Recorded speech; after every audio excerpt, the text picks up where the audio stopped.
Gently apply the lotion to the recipient area, ideally by lightly dabbing.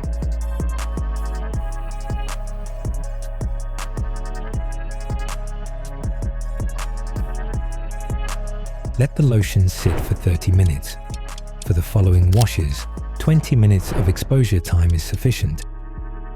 After the lotion has set, gently massage it in with your fingertips.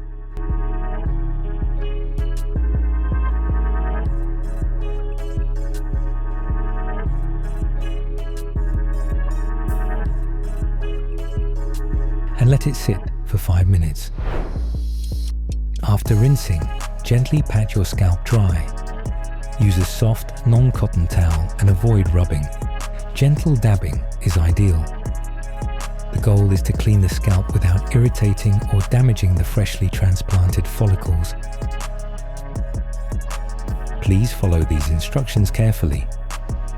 We wish you a speedy recovery and look forward to seeing your final results.